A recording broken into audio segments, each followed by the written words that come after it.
할렐루야. 오늘은 이삭 세 번째 시간이자 이삭에 대한 마지막 시간입니다. 다음 주에는 제가 특강을 하나 하고 그 다음 주부터 또 야곱에 대해서 한 6, 7시간을 묵상하려고 합니다. 택정과 기도 제목을 딱 들으시고 여러분이 어떻게 생각하실지 모르겠는데, 택정이라고 하는 건 하나님께서 미리 옛날 창세 때부터 하나님께서 우리 한 사람 한 사람을 예정하시고 택하셨다.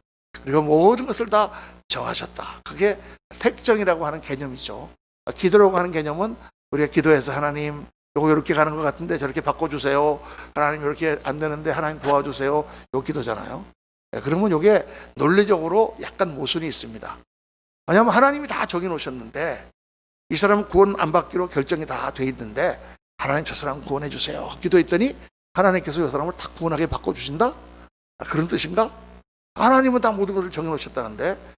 그래서 요게요, 제가 이제 조직신학 교수로 신학교에서 공부를 할 때나 혹은 목사고시에 요 문제를 제가 냅니다.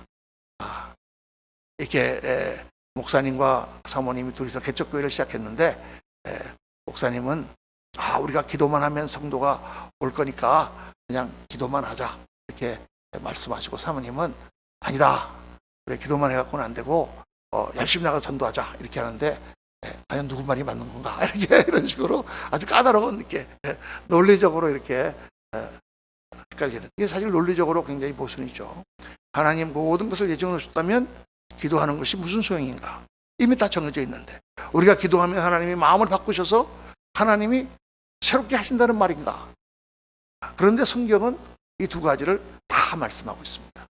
그래서 오늘 여러분과 함께 이삭을 공부하면서 기도라는 것이 무엇인가, 또 왜 기도하라고 하시는가, 이걸 여러분과 함께 묵상해 보려고 합니다. 하나님의 예정과 우리의 기도. 그런데 이제 저거 이상한 것이, 이삭은 누구냐 하면 약속의 아들이잖아요. 약속의 아들.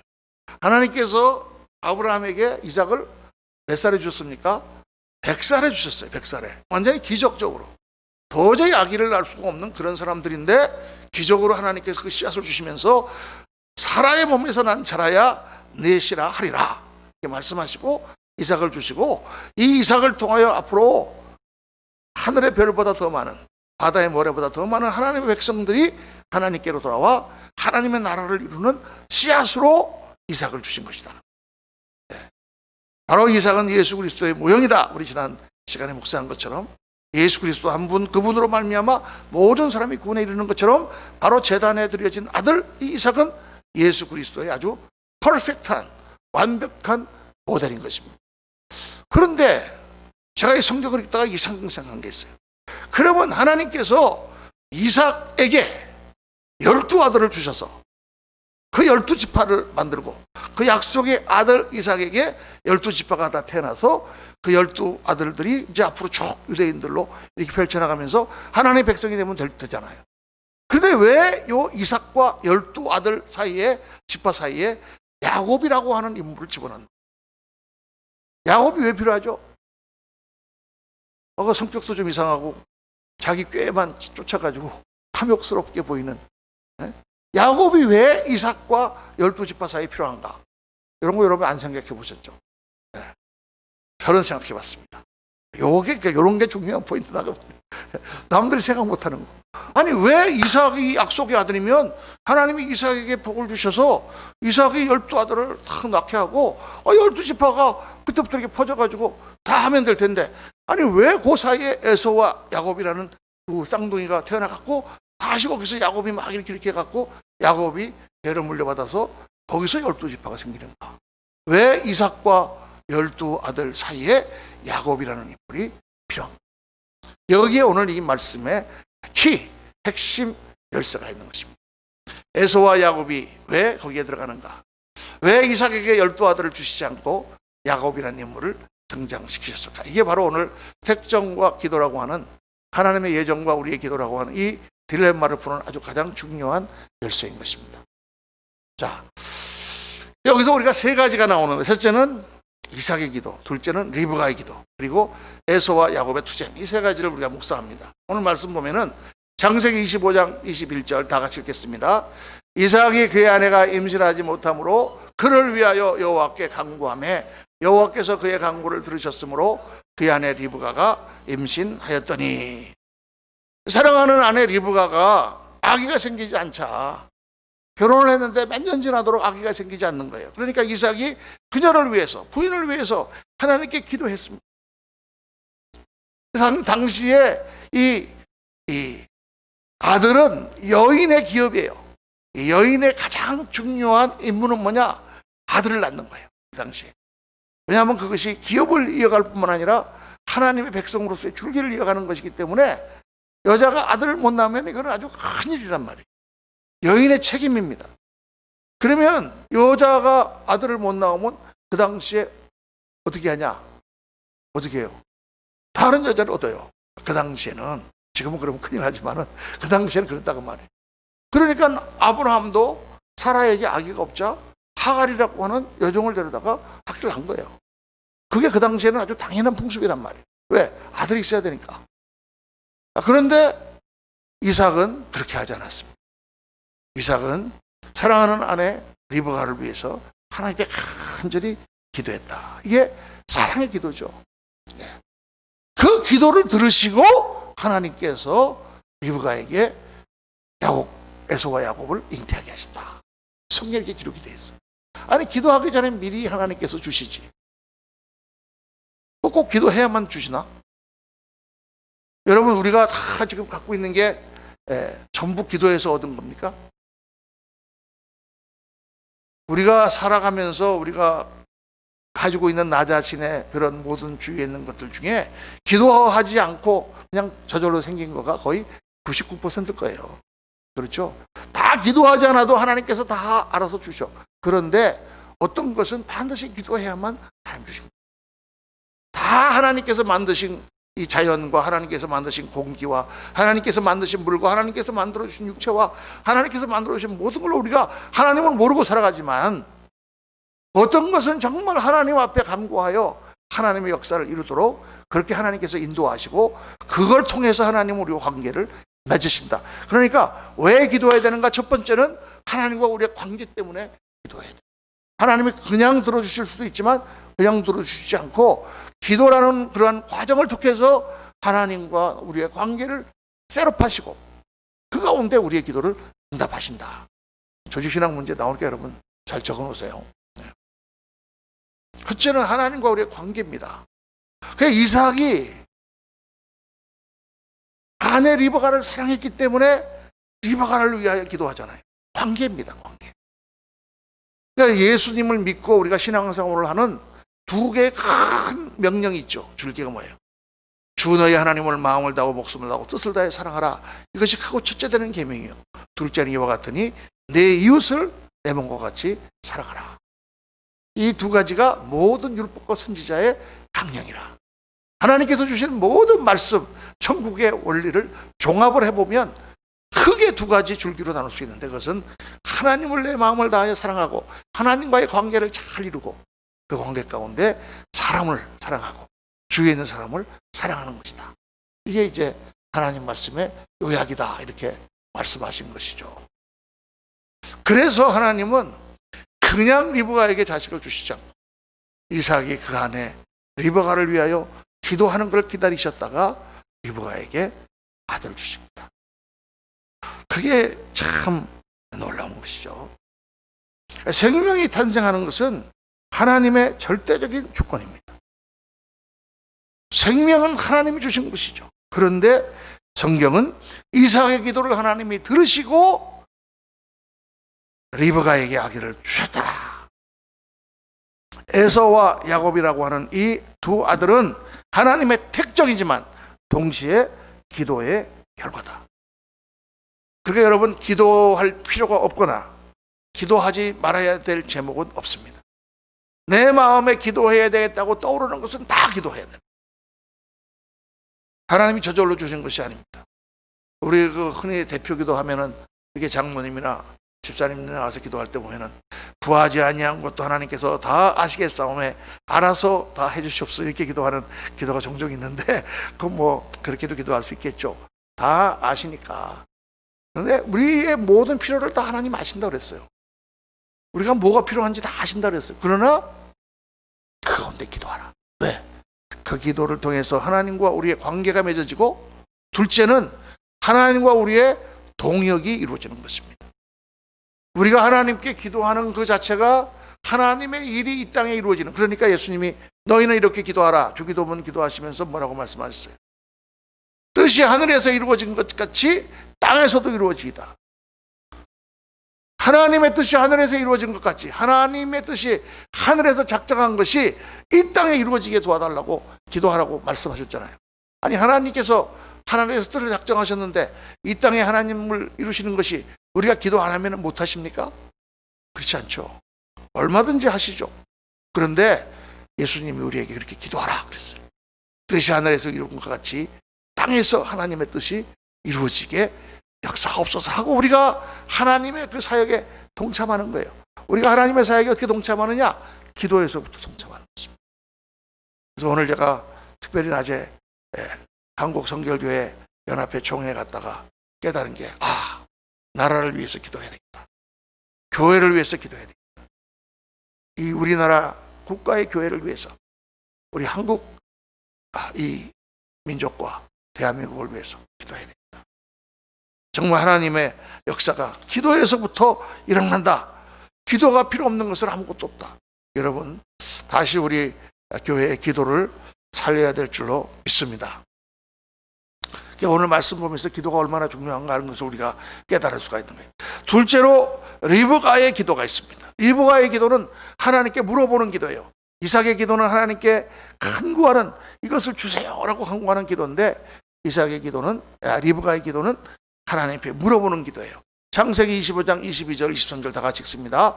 그 아들들이 그의 태 속에서 서로 싸우는지라 그가 이르되 이럴 경우에는 내가 어찌할꼬 하고 가서 여호와께 묻자온대, 여호와께서 그에게 이르시되 두 국민이 내 태중에 있구나, 두 민족이 내 복중에서부터 나누이리라. 이 족속이 저 족속보다 강하겠고 큰 자가 어린 자를 섬기리라 하셨더라. 자, 이 뱃속에서 아기가 둘이 싸우는 거예요. 뱃속에서. 그러니까 이제 리브가는 아기가 생겼는데 쌍둥이야. 그러니까. 근데 이게 두 놈이 막 뱃속에서 싸우는 거예요.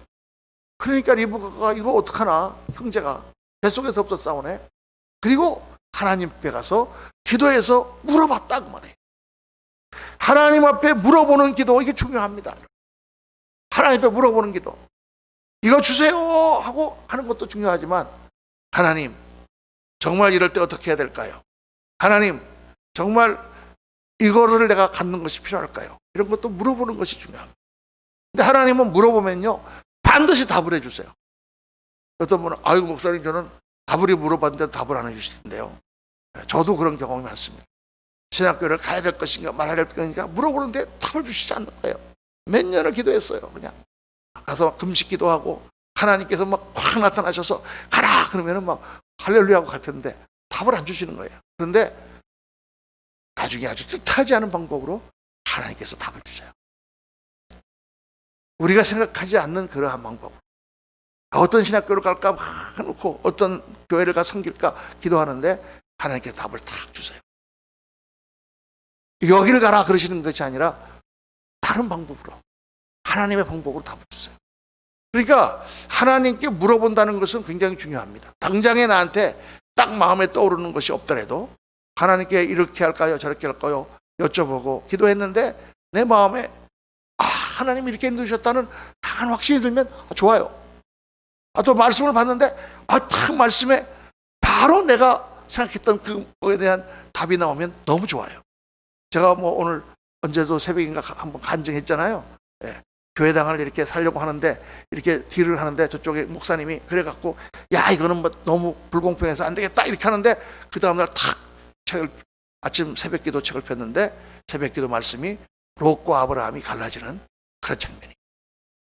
롯이 간 곳은 물이 넉넉하고 거기는 에덴 동산같이 양떼를 키우기 좋은 그런 땅이고, 아브라함이 간 곳은 헤브론 산지, 척박하고 산지고 양떼를 키우기에는 좋지 않은 곳이었는데 롯은 좋은 곳으로 갔는데 거기는 소돔과 고모라가 있는 그런 평야라고 말이에요.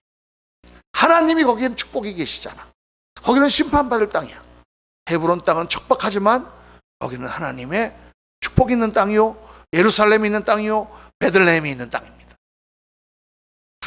이걸 깨달아서 그렇구나. 이 말씀을 통하여 하나님께서 저한테 번개같이 지금 네가 조금 손해보는 것 같아도 그게 손해보는 게 아니다. 그 교회가 얼마나 어려운지 아냐?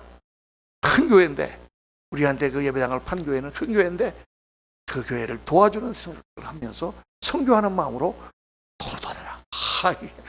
그래서 저희 작은 교회가 큰 교회한테 돈을 더 주고 있습니다. 그 결과는 우리는 엄청난 축복으로 하나님이 임했죠. 그런 하나님의 깨달음을 주실 때도 있습니다. 또는 어떤 사람을 통하여 나한테 내가 기도하고 있는데 그 사람이 와서 딱 그 얘기를 하는데 이게 아주 바로 그거야. 어떤 게 상황을 통해서 이렇게 막 뭘 찾고 있었는데 딱 가보니까 이게 하나님 말씀하신 바로 그거야. 이렇게 인도하실 경우도 있죠. 할렐루야. 근데 어떤 경우는 전혀 그런 것도 없어. 그럴 때는 어떻게 하는 게 좋을까요? 그냥 아무렇게나 하세요. 왜? 하나님이 들으셨잖아요. 하나님의 내 간구를 들으셨죠. 하나님의 생각이 있으시겠죠. 하나님 들으셨을까요? 안 들으셨을까요? 들었죠. 내가 이거를 어떻게 할까요? A를 할까요? B를 할까요? 내가 간절히 기도하는 기도를 하나님 들으셨어요. 근데 지금 답을 안 해주시는 것은 이유가 있겠죠. A를 가든 B를 가든 하나님이 알아서 하시겠죠. 그러니까 맡기고 가는 거예요. 맡기고 그냥 생각하고 가세요. 잘 모르겠거든. A면 A다 그러고 가면 돼.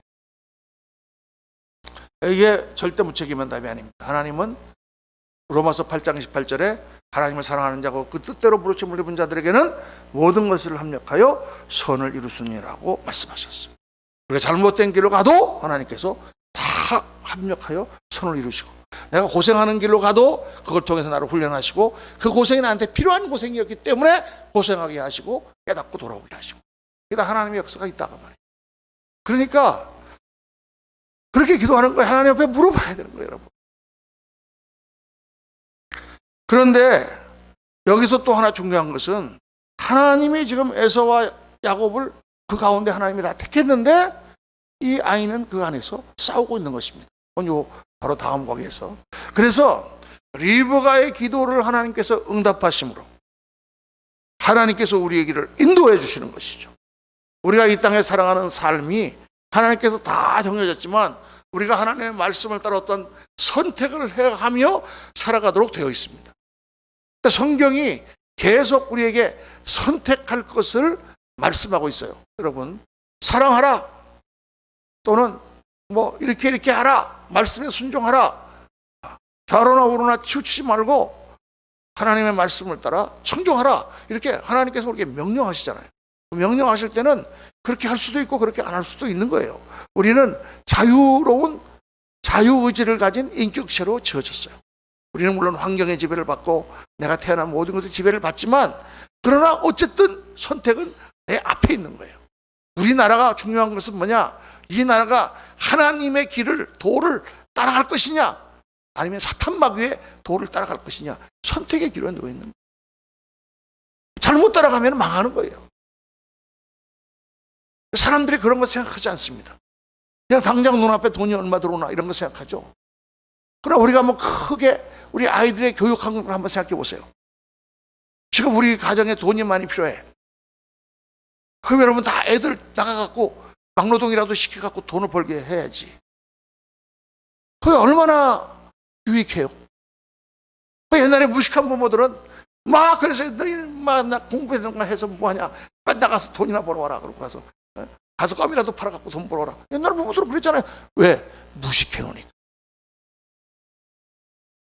그게 앞이 안 보인단 말이에요. 그거를 영어로 뭐라 그러면 short sight. 짧은 안목이다. 그거 앞에 비켜. 지금 당장 배고프니까 돈 벌어오는 것밖에 못 보이지만 앞으로 이 아이들이 커서 공부를 해서 큰 인물이 돼서 그 다음에 자기들의 모든 것들을 일으켜줄 그 멀리 있는 것을 바라보는 그 안목이 없기 때문에 당장 눈앞에, 우리나라 사람들이 요즘 그런 것 같아요. 눈앞에 있는 것밖에 못 봐. 이 나라가 어떻게 어떠한 길로 가며 우리 자손들이 어떻게 자라며 이렇게 정말 어떠한 전 세계의 리더 국가로 세워져야 되는가 하는 걸 생각하지 못하고 그냥 눈앞에 밖에 못 봐. 당장 먹고 사는 거. 그래 뭐 한 1, 2년 편하게 먹고 살았다 칩시다. 그 다음엔 어떻게 할 건데? 빚내 갖고 막 쓴다고 칩시다. 크레딧 카드는 하는 게요. 그게 아주 크레딧 카드는 마귀가 아니지만 크레딧 카드를 통해서 마귀가 역사해. 왜냐면 옛날에 뭐 외상이면 소도 잡아먹는다 그랬죠.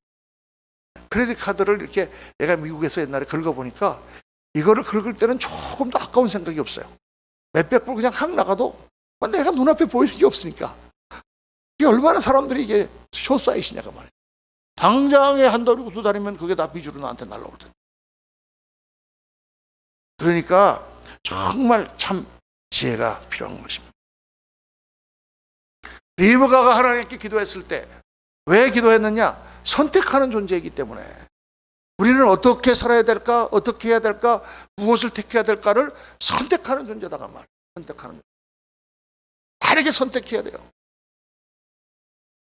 그래서 하나님께서 응답하시니까 리브가가 하나님의 뜻을 깨달았어. 두 백성이 너 안에서 나뉘리라. 이 안에서 두 아이가 쌓이는데 이게 두 백성이 나뉠 것이다. 그래서 지금부터 이 투쟁의 역사가 일어나고 있다. 그런데 어떻게 해야 된다? 큰 자는 어린 자를 섬기리라. 하나님께서 뒤에 나온 아들을 하나님께서 택하시겠구나. 이게 리브가의 마음에 있었어요. 그래서 어떻게 됐습니까? 그래서 선택의 방향이 결정된 거예요. 리브가는 누구만 좋아해요? 야곱만 좋아했죠. 에서는 하나님이 택한 사람이 아니에요. 어렸을 때부터 리브가는 깨달았다고. 그래서 야곱을 에서가 죽이려고 하니까 야곱을 피신시키는 것입니다. 야곱이 장자의 축복을 받게 하는 것입니다. 하나님의 역사가 이런 리브가의 선택에 의해서 이루어진다고 말이에요. 이해가 되시면 아멘 하시기 바랍니다. 나는 지금 무지하게 이거 좀 정말 내가 발견한 기발한 이거를 지금 이게 신학 책에도 안 나오는 거를 지금 말씀하고 있는데 별로 감동이 없으신 것 같아요. 여러분들은 어떻게 뭐 하도 많이 너무 이게 너무 훌륭한 말씀을 많이 들어서 그런가. 저는 이게 좀 엄청나게 깨달은 겁니다. 이게 기도를 할 필요가 뭐 있어요? 하나님 다 예정해 놨는데. 그런데 기도하라고 그랬잖아요. 성경에는. 정해져 있어요? 안 정해져 있어요? 정해져 있잖아요. 그럼 뭐로 기도해? 말이 안 되는 거죠. 그런데 기도가 이게 굉장히 중요한 거라. 하나님 우리를 자유인격 지으시고 우리를 인도하시는 길로 사용하시는데 이 기도가 결정적인 역할을 하는 거예요. 여러분. 기도하지 않으면 하나님의 뜻대로 살 수 없다라고 생각하는 것입니다. 하나님의 뜻을 분별하고 하나님의 뜻을 향해 나가려면 반드시 기도하고 그 가운데 하나님의 인도하심과 하나님이 주시는 비전, 하나님이 주시는 방향, 하나님이 주시는 선택, 하나님이 주시는 그러한 길, 그거로 나가야 된다. 그 리브가의 기도를 하나님 응답하신 것은 이건 대단한 일입니다. 세 번째로 운명이냐 투쟁이냐. 그래서 우리가 여기서 생각해야 되는 것은 운명이냐 투쟁이냐. 창세기 25장 24절 25절 다 같이 읽겠습니다. 그 해산 기간이 찬즉 태에 쌍둥이가 있었는데 먼저 나온 자는 붉고 전신이 가독 같아서 이름을 에서라 하였고 후에 나온 아우는 손으로 에서의 발꿈치를 잡았으므로 그 이름을 야곱이라 하였으며 리브가가 그들을 낳을 때 이삭이 60세이었더라. 자, 야곱은 태어나면서부터 발꿈치를 잡고 나왔다. 발꿈치를 잡았다는 게 이게 무슨 뜻이냐? 둘이서 지금 뱃속에서 싸우면서 누가 먼저 장자로 나올 것인가를 싸우다가 에서가 힘이 세니까 에서가 먼저 나오니까 야곱이 제끼려고 하다가 못 제끼고 발뒤꿈치를 잡고 나왔다고 말. 한 발의 차이로. 여러분, 이게 지금 성경이 이거를 지금 우리에게 말씀하시는 이유가 뭘까요? 지금 뭐 재미난 얘기 하나 하려고 뭐 야곱이 나왔는데 발뒤꿈치 잡고 이 얘기입니까? 아니에요. 이 야곱과 에서는 뱃속에 있을 때부터 투쟁하고 엄마 뱃속에서 나올 때 투쟁하고 그러면서 결국은 밀려갖고 발뒤꿈치를 잡고 나왔다. 그래서 유대 사람들은 이때부터 발뒤꿈치를 잡은 자는 다른 사람을 속이는 자, 다른 사람을 제끼고 올라가는 자, 이런 뜻으로 쓰였습니다. 이건 뭘 말하느냐? 인생은 태어날 때부터 투쟁이다. 여러분, 사회상 살이가 평화가 아니에요. 평화 그렇게 평화를 주장하지만 평화가 아니에요. 평등 요즘 주장하지만 평등하지 않아요, 여러분. 공산주의 평등합니까? 시진핑하고 저기 중국의 농부하고 평등합니까? 평등하지 않아요. 그럼 뭐 시진핑은 어떻게 해서 지금 거기 올라갔습니까? 어마어마한 권력 투쟁 가운데, 큰 권력이 싸우는 가운데, 장점인파하고 다 이렇게 거기 화국봉 옛날에 그 등소평 싸우는 가운데 착 중간에서 올라간 거잖아요. 그러고 나서는 다 정적들을 제거하잖아요. 여러분, 투쟁이에요, 투쟁. 다 투쟁이에요. 공산주의의 목표가 뭡니까? 프롤레타리아 투쟁. 투쟁하여 쟁취하자. 프롤레타리아 독재. 부자 것을 다 뺏어가고 가난한 사람에게 나눠주자. 그런 거잖아요. 그러니까 인생에 다 평등하고 똑같이 나눠주는 건 없어요. 태어날 때부터 투쟁이야. 애가 뱃속에서 딱 나오자마자 엄마의 따뜻한 뱃속에서 있다가 찬 공기를 딱 마시고 나오자마자 앙 하고 우는 거예요. 왜? 추우니까. 그 다음에 또 앙 하고 왜 울어요? 왜 울까요? 배고프니까. 그냥 울면 아유 애가 배가 고프다 하고 엄마가 가서 젖을 먹이잖아. 그럼 막 툭툭툭툭툭 투쟁이에요. 우리가 사람은 되게 한계를 나니까 그냥 한 놈이 이렇게 먹지만 여러분 돼지 같은 거를 보세요. 한 10마리 낳거든요. 그 돼지는 쫙 젖이 많아. 젖이 그냥 한 7이렇게 달렸어. 그죠? 그러면 이것들이 막 와서 서로 젖 먹으려고 막 여기 볼면 가서 확 밀어내고 가서 젖을 먹고 이런단 말이에요. 그게 여러분 자연이고 그게 지금 생긴 그러한 우리 인생이에요. 그 어미새가 그런 거 영상 보셨죠? 어미새가 막 이렇게 벌레를 하나 물어갖고 이렇게 하고 나무에 가면은 새끼들이 거기 한 5마리가 있다가 거기다 입을 버리면은 그거 어떻게 잘라갖고 이렇게 김밥처럼 썰어갖고 하나씩 주면 좋은데 안 그러니까 탁 요놈 넣어주고 또 이렇게 하고 또 한 놈 잡아갖고 또 그때 어떤 새에게 먼저 벌레를 줄까? 입을 크게 벌리고 더 깍깍거리고 소리를 지르고 이렇게 더 먼저 준다. 영어로 속담에 crying baby get the milk 이런 말이 있습니다. crying baby get the milk. 우는 아기에게 우유를 먼저 갖다 준다고 말해요. 막 우니까 태어날 때부터 인생은 불쟁이에요. 근데 하나님께서 여기서 지금 뭘 보여주시느냐?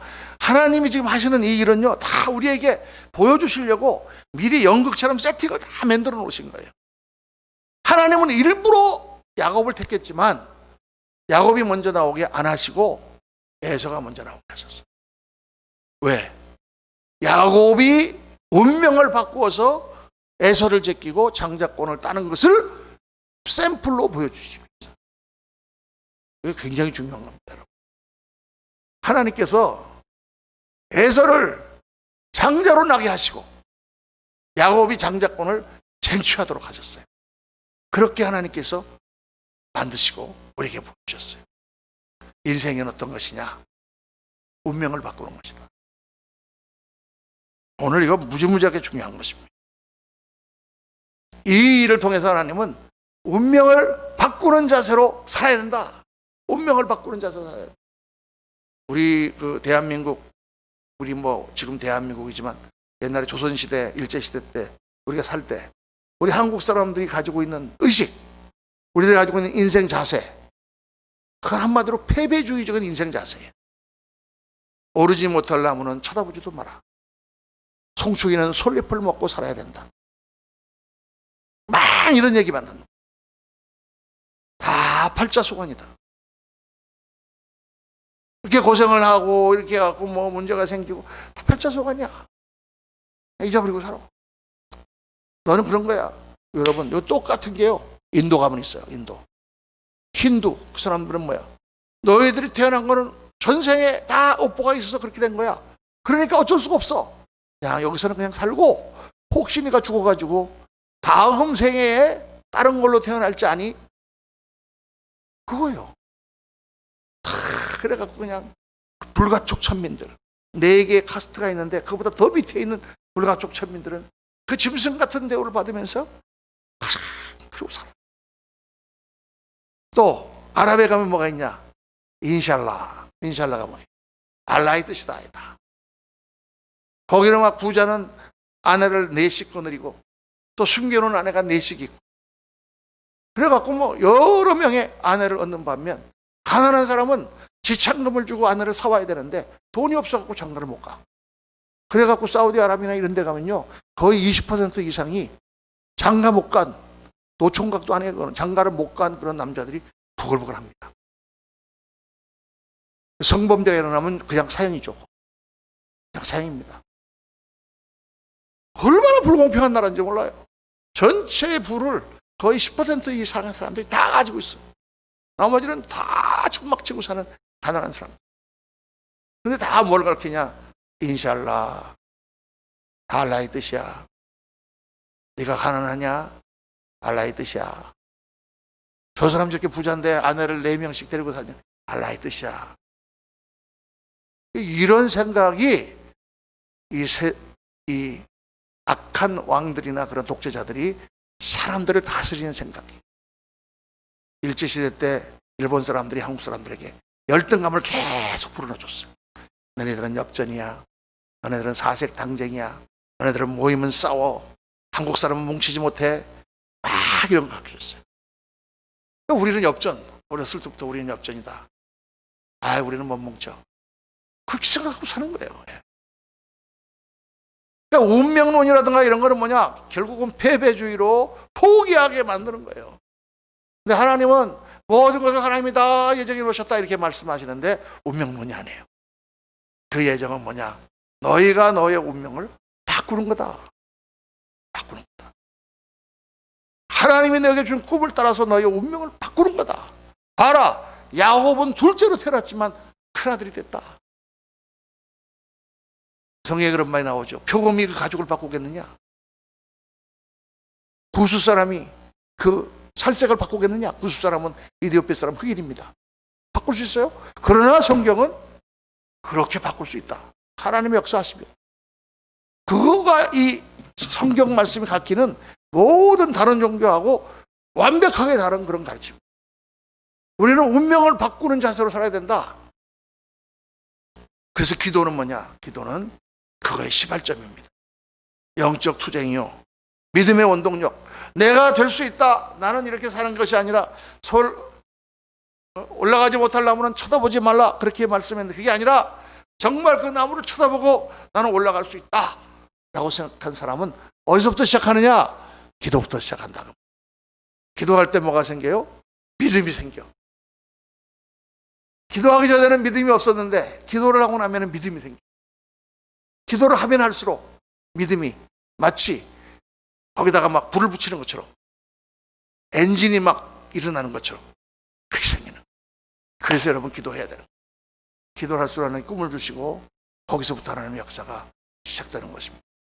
저는 이 성경을 보면서 많은 곳에서 이거 말고도 수없이 많은 곳에서 하나님이 이것을 가르치는 것을 보았습니다. 왜 아브라함에게 별을 보여주시는가? 꿈을 주시는 거죠. 아브라함에게 너는 높은 곳에 올라 동서남북을 바라보라. 내가 너에게 바라보는 것을 다 내게 주리라. 하나님께 기도하며 하나님의 인도하심을 따르며 하나님과의 관계를 돈독히 하며 그 가운데 우리가 하나님 주신 꿈, 하나님 주신 방향, 그리고 쟁취하는 자세로 그렇게 살라. 이렇게 말씀하는 것입니다. 우리에게 맡기신 인생의 모든 싸움에서 우리가 기도를 통해서 하나님을 의지하고 이길 것을 기대하시는 거예요. 하나님이 이 일을 하시면서 우리가 이 일을 이길 것을 기대하고 계세요. 달리기를 하는 아이를 보면서 우리 아이가 1등 할 것을 기대하고 있잖아요. 그리고 제일 앞에 들어오면은 가서 끌어안고 잘했다 우리 철수야 하고 둥게둥게 기뻐하시는 것처럼 하나님 우리가 이길 것을 기대하시고 이길 때 하늘의 영광의 상급으로 갚아주시는 것이 그것이 최고의 인생인 것입니다. 여러분 내 상황이 나쁘다고 좌절하지 마세요. 상황이 나쁜 것은 기회입니다. 상황이 좋은 사람은 더 뛰어볼 데가 없어. 그 편안함 때문에 안이해져서 하나님께 기도도 하지 않고 모든 자세가 다 나태해질 수밖에 없어요. 부잣집 돈을 많이 불려받은 아들들은 타락하기가 십상이야. 그렇죠? 그러나 어렵고 힘들게 그런 상황에서는 우리가 꿈을 가질 수가 있고 기도할 수가 있고 하나님을 붙들 수가 있고 이길 수가 있는 거예요. 그래서 이길 때 하나님의 영광이 나타나는 거예요.